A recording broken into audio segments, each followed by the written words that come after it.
conversation. A lawmaker and a U.S. Marine veteran has changed his mind on Syria, now saying he no longer supports a military strike on Damascus. Congressman Michael Grimm, Republican out of New York, traveling in Dallas, Texas today. And, sir, good morning to you. Good morning. So you were for this before you were against it, and now you do not believe action should be taken in Damascus.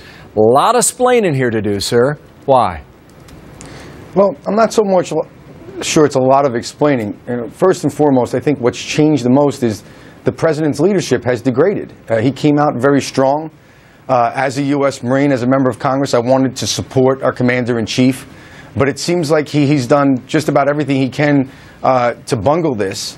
And I really have lost faith in his ability as the commander-in-chief to handle this crisis in Syria. What was it? Was there one moment, or you were about to say several things? It's a combination. Go. Yeah, it's a combination of things. First and foremost, when I first came out for the support, I said there were two concerns that I had that the president had to deal with. Number one was the timing issue. I wanted him to call us back for a special session and have Congress act immediately before Assad starts moving all of his cachet of whatever weapons he has to hospitals and mosques and schools or wherever else. That was number one. The second thing is I said it had to be a very meaningful strike, and it had to be quick, and it had to be serious. It had to send the message, because that would be the only way we could restore our credibility in the region.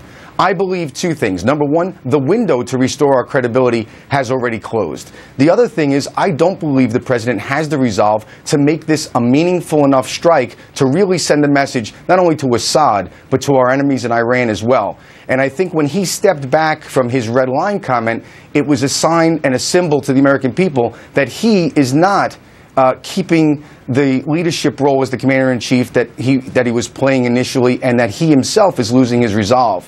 Add to that his inability to garner international support. He's failed on that level as well. So I just think it's a lack of leadership, and I personally don't have faith that the president and this administration can handle this crisis appropriately, and it's going to end up costing us more and greatly outweigh any benefit we could have. And the cost, by the way, ends up being American lives at some point, even if they say there'll be no boots on the ground. So you're a no vote. Anything to change your mind or not?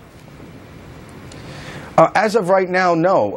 And I want to add one thing about boots on the ground. You know, I know Senator McCain, who's a friend and I have a great respect for.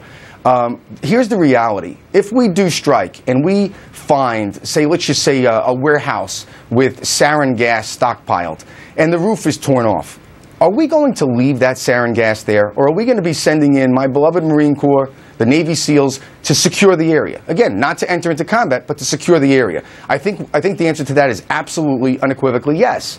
What does that mean? It still means boots on the ground. It still means American troops in harm's way. And I really think that the president's call after Secretary Kerry came out so strong that the American people for a moment were with him. But as his resolve waned, I think the American people have spoken now. I've spoken to my constituents. That means a lot to me, what they think. And I don't think the American people have the heart for this at this time. You mentioned the international support. I'm going to ask you about that in a moment. But you also mentioned the red line from 2 days ago and also from last August that happened here. I didn't set a red line. The world set a red line.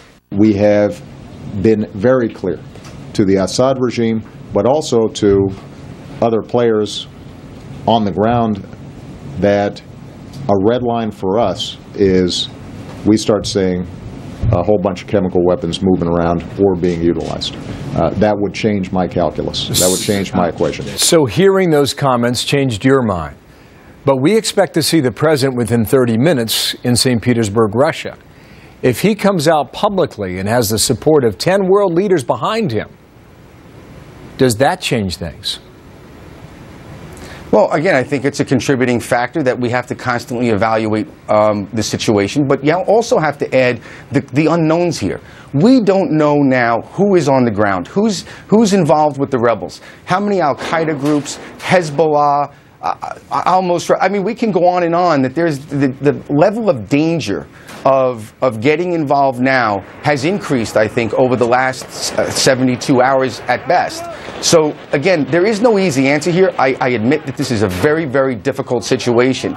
But I think the president has made it more difficult than it needed to be, and I think he's put us in a very difficult situation, and now is really passing the buck to the Congress, and I don't think the Congress or the American people think it's the right time to strike Syria. And apparently, if there were a vote in Congress today, it would not even pass. Michael Grimm, thank you. Republican from New York who was for it, now was against it. You have clearly changed your mind, sir. Thank you for your time out of Dallas. Thank you. You were just talking